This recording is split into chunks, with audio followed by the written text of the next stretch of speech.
इन तस्वीरों में प्रदेश की योगी सरकार के 4 दिग्गज मंत्री दिखाई दे रहे हैं। पहला नाम है कृषि मंत्री सूर्य प्रताप शाही का, दूसरा संसदीय कार्य मंत्री मयंकेश्वर सिंह, खेल मंत्री गिरीश यादव और साथ में है खाद्य और रसद मंत्री सतीश शर्मा और एमएलसी अवनीश पटेल।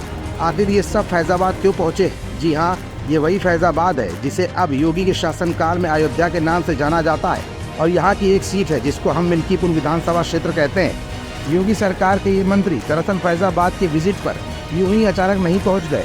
यही नहीं, विधानसभा क्षेत्र मिल्कीपुर में आने वाले चारों मंडलों के अध्यक्ष और प्रभारी के साथ बीजेपी ने शहादतगंज स्थित पार्टी कार्यालय में एक बैठक भी की है। ये बैठक क्यों की गई और इस बैठक में ऐसी कौन कौन सी रणनीतियाँ बनाई गई हैं, ये सब कुछ आज की इस रिपोर्ट में हम आपको दिखाएंगे भी और बताएंगे भी। दरअसल अयोध्या ही एक ऐसी सीट थी जिसने पूरे देश में जितनी तेजी के साथ बीजेपी का ग्राफ बढ़ाया था, अयोध्या में मिली हार के बाद बीजेपी का ग्राफ उतनी तेजी के साथ नीचे भी गिरा और 37 सीटों की जीत हासिल कर देश की सबसे बड़ी तीसरी पार्टी बनी सपा की तरफ से अवधेश यादव ने यहां पर लोकसभा संसदीय सीट पर अपना कब्जा जमा लिया। अब बारी थी विधानसभा उपचुनाव की। मिल्कीपुर सीट पर उपचुनाव भले ही अभी घोषित न हुए हों, लेकिन भाजपा यहाँ अभी से ही अलर्ट मोड पर आ गई है।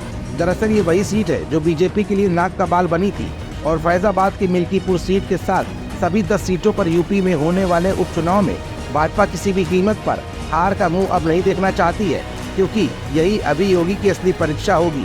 क्योंकि माना जा रहा है कि भाजपा का शीर्ष नेतृत्व लोकसभा में मिले परिणामों से पूरी तरह से नाखुश है और यही एक ऐसा मौका भी होगा जिसमें योगी ये साबित करेंगे कि उनको लोकसभा चुनाव में ज्यादा सफलता भले ही न मिल पाई हो, लेकिन उनकी पार्टी का जनाधार अब तक कम नहीं हुआ है बल्कि बढ़ा है।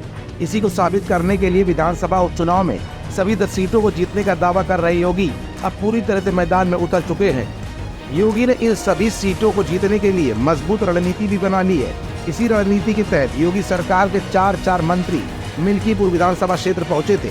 मकसद था बीजेपी के कार्यकर्ताओं को यहां पर एकजुट कर जनता से सीधा संवाद बनाए रखने का निर्देश देना।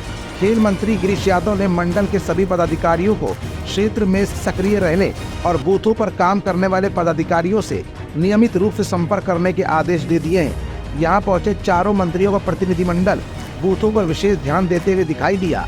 उन्होंने कार्यकर्ताओं और पदाधिकारियों से खास तौर पर अपील की कि जनता से विपक्ष के झूठ के बारे में चर्चा जरूर करें।